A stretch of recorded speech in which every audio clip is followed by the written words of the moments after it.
before we start to play with the ball, we need to get to know the ball and treat it like our friend. We need to develop the same kind of movements that a basketball player would with their hands with the ball, with our feet. So these exercises that we do now are called ball familiarity exercises, warming up exercises where we get used to moving the ball with the inside of a foot, with the outside of the foot, with our sole, and they're very, very important, and the whole basis of all the work that players would do in Brazil starts here with these exercises. So the first one, we take the ball from the inside of our left foot to the inside of our right foot. Very simple, so just tap and tap, okay, on the spot. And as we get a little bit more confident, we can do that a little bit more quickly and develop a rhythm. Then when we can do that, we can move off into space and move the ball forward and run with the ball just with that same movement. And this is a very important first practice. Okay boys, if you could just do that. So nice and slow, nice and slow. Heads up.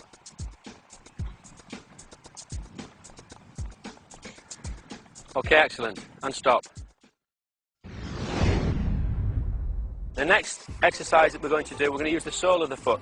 The sole of the foot is rarely used in English football. More so in the last few years when we've had foreign players come into the country, but before that, hardly at all. In Brazilian football, the sole is the most common area used to control the ball.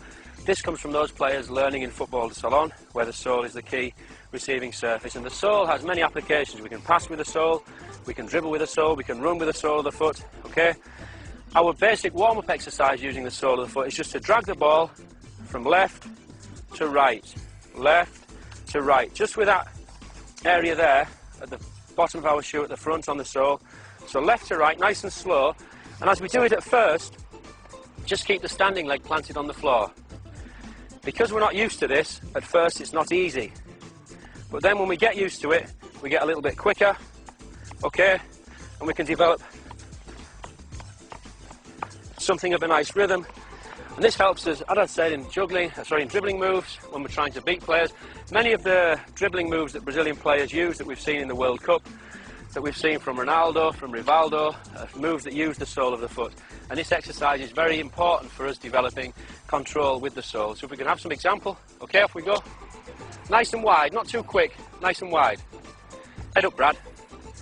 It's important that we keep our head up all the time because in the game, we're always looking for players to pass to. We've got opponents coming to us, so to play with our head down is not very good. And from a young age, we've got to try and develop where we're doing everything with our head up. The next move that we'll do is called an elastic. It's a fundamental movement in Brazilian football, using a dribble. The player Rivellino made this move, very famous in the 1970 World Cup, and it's actually named after him, the Rivellino elastic. Ronaldo has used it more recently, and in fact Michael Owen in our own Premier League used this move against West Ham last year in a game, and it was us that showed the move to Michael, and it's one of his favourites. So the elastic move, we move the ball out and then in, all in one movement.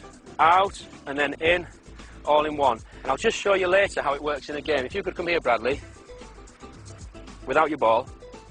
So I could be facing Bradley in a game, running at him. I'm running at Bradley fast.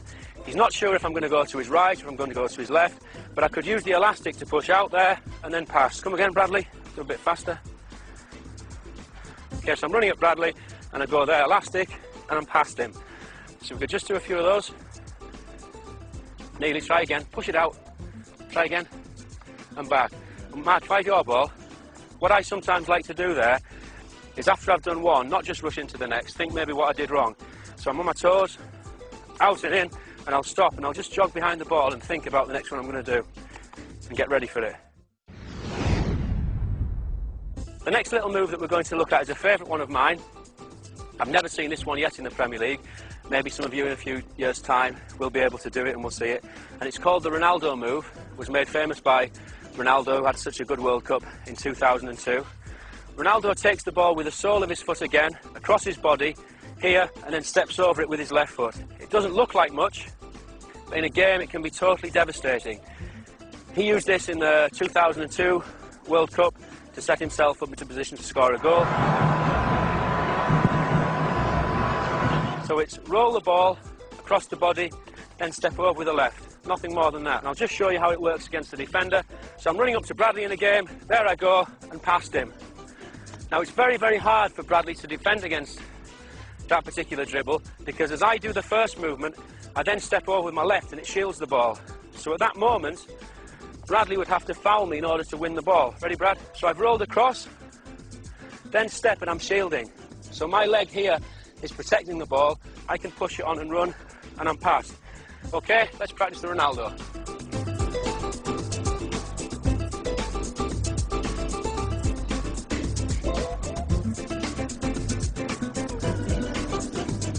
Okay, and stop. The next movement that we're going to look at is the Ronaldinho. Ronaldinho did so well in the 2002 World Cup. He scored that fantastic free kick against David Seaman and made the run that took the ball through to the goal for Rivaldo to score the other goal against England. Ronaldinho's favourite move is to bring the ball on the sole of his foot across his body and then step around it with the same foot. It looks very simple, but again it's a devastating move, and yet still one I've never seen yet in the English Premier League. So it's all on one foot, roll and then around. Looks very easy, but it isn't. Roll and then around. It's like the Ronaldo move in that the step allows us to shield the ball as the defender comes in. So if I could have a defender, if you step here, Kieran, please. It's not really a fair match, me playing against you, but as you're the nearest. So I'm going to bring the ball in, okay? Right foot, come for the ball. Then I step around here, okay? So again, the first move is on the sole of the foot. So important in Brazilian football. And the sole of the foot teases Kieran in towards the ball, but it's that it's that second step that will stop him getting it. And if Kieran then wanted to get this ball, he's going to have to foul me or kick me because I'm shielding. Ready? Now, after you've made the mistake, then try and come and get the ball. Okay? Ready? So, see? And I'm away from him, blocking him. Try again. Go up. Ready? And he can't. We'll move on now to a little move that Rivaldo uses, one of my favourite players. We again practice this on our own. It's no use with any of these things, watching television and watching the videos of Brazil or the World Cup or any player and then thinking straight away, I can go and do that.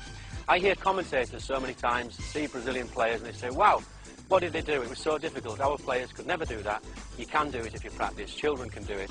It's just a matter of looking at exactly what they did and then breaking it down into bits, learning the bits, learning it on your own, and then later it's possible in the game. So this is one of Rivaldo's. He brings the ball, he brings the defender in, then brings the ball back with the sole of his foot again, behind his standing leg, and then across. He makes like a little triangle. So 1, 2, 3. 1, 2, 3. Now you may say, how does that have any use to beat a defender? Well, I'll show you. James, if you can come in. James is a very good defender. He's at Huddersfield Town at the moment, a centre-back. But I still think with my little Rivaldo trick, I'll be able to beat him. In fact, this is one of James's favourites. I know that from coaching him down the years. So we're running to the defender.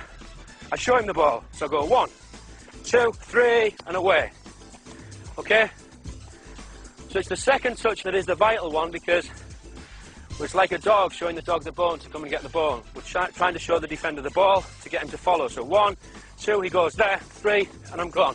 James, if you were there in the corner, I can come into the ball to James. Come on. Come on. Come on. And then finally I'm gone. And away. Very nice move. I think it's better if we practice it moving backwards to get a lot of repetitions in. So in the space, back, behind and across, back, behind and across. Wide with our arms, so that if we're in a game, we would be shielding. Try and keep our head up. And we repeat that movement until it almost becomes second nature. Okay? It's another very important one. Go. Good. Come on.